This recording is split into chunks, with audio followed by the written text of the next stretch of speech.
Again, this is the question from page number 6 from class 9th science book. और इस question में है कि हमें बताना है question number 2 first part tablet the differences in the characteristics of states of matter. ठीक है, तो कैरेक्टरिस्टिक्स में अगर हम देखें शेप, वॉल्यूम, इंटरमॉलिक्यूलर स्पेस और फोर्स, कंप्रेसिबिलिटी, रिजिडिटी, ये सारी चीज़ें कैरेक्टरिस्टिक्स में आती हैं किसी भी सॉलिड, लिक्विड और गैस के लिए। तो अगर शेप की बात करें तो सॉलिड में शेप जो है वो फिक्स्ड रहता है और वॉल्यूम भी फिक्स्ड रहता है। अगर हम बात करें इंटरमॉलिक्यूलर फोर्स की तो फोर्स ऑफ अट्रैक्शन सबसे ज़्यादा इसी के अंदर होते हैं क्योंकि इसके पार्टिकल्स बहुत ज़्यादा करीब करीब में होते हैं। इसका मतलब फोर्स ऑफ अट्रैक्शन इसमें मैक्सिमम होगा। और कंप्रेसिबिलिटी की बात करें, कंप्रेस हो जाने का मतलब यह है कि किसी भी आयरन ब्लॉक को अगर मैं लूँ और उसको दोनों तरफ से फोर्स लगा के देखूँ, इधर की तरफ से भी और इधर से भी फोर्स लगा के देखूँ, तो वो कितना कंप्रेस हो जाता है, यानी उसके वॉल्यूम में कितना रिडक्शन होता है। ठीक है, तो क्योंकि ये ऑलरेडी इसके पार्टिकल बहुत ज़्यादा करीब होते हैं, अब और फोर्स लगाएंगे तो क्या और ज़्यादा उसका वॉल्यूम में रिडक्शन आएगा। तो कंप्रेसिबिलिटी के मामले में ये बहुत ही कम होता है, यानी नेग्लिजिबल होता है ये सॉलिड।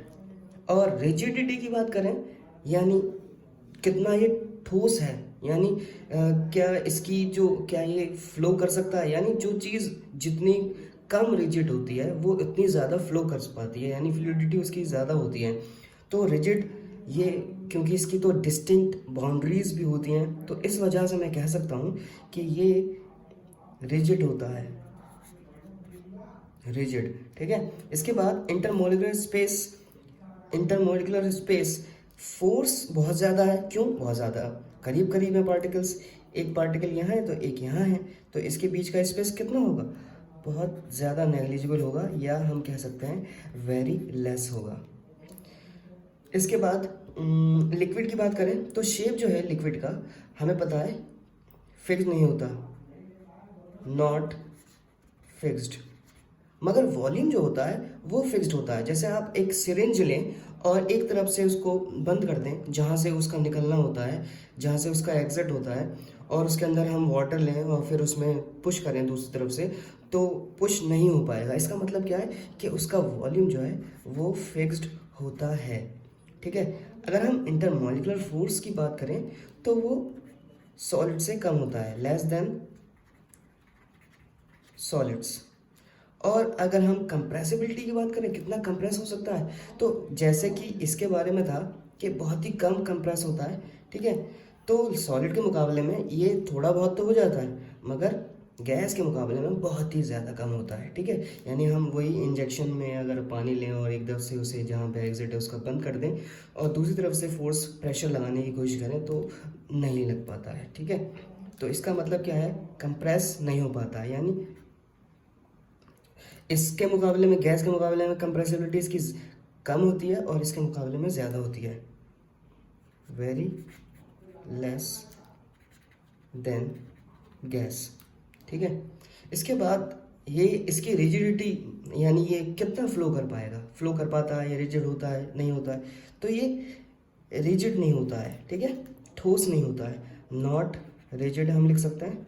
ठीक है, क्योंकि ये फ्लो करने की इसके पास एबिलिटी होती है।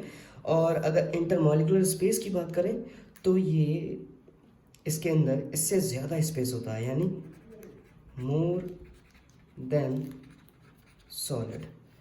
इसके बाद बात आती है गैसियस पार्टिकल्स की। तो शेप जो होता है इसके पास ना ही फिक्स्ड शेप होता है और ना ही इसका फिक्स्ड वॉल्यूम होता है। ठीक है, और अगर हम इंटरमॉलिक्यूलर फोर्स ऑफ अट्रैक्शन की बात करें, अब एक पार्टिकल यहाँ है गैस का तो एक पार्टिकल यहाँ पे होता है, तो फोर्स ऑफ अट्रैक्शन जाहिर सी बात है बहुत ही ज़्यादा कम होगा, तो हम कह सकते हैं वेरी लेस। ठीक है, और अगर हम कंप्रेसिबिलिटी की बात करें तो ये इन दोनों के मुकाबले में बहुत ज़्यादा कंप्रेस हो जाता है, यानी इसकी कंप्रेसिबिलिटी मैक्सिमम होती है। और रिजिडिटी की बात करें तो like liquid it can also flow, ये रिजिड नहीं होता। और अगर हम मॉलिकुलर इंटरमॉलिकुलर स्पेस की बात करें तो एक यहाँ देखिए कितना ज़्यादा इसके अंदर स्पेस नज़र आएगा। ठीक है, तो हाईली, हालांकि ऐसे हैं खुली आंखों से तो नज़र नहीं आएगा, मगर माइक्रोस्कोप या इलेक्ट्रॉन माइक्रोस्कोप के ज़रिए से देखा जा सकता है। तो ये हाईली कंप्रेसिबल होते हैं। ठीक है, सॉरी, इंटरमॉलिकुलर स्पेस बहुत ज़्यादा होता है, वेरी लार्ज। तो ये क्वेश्चन नंबर 2 था। अब क्वेश्चन नंबर 3 हमें देखना है।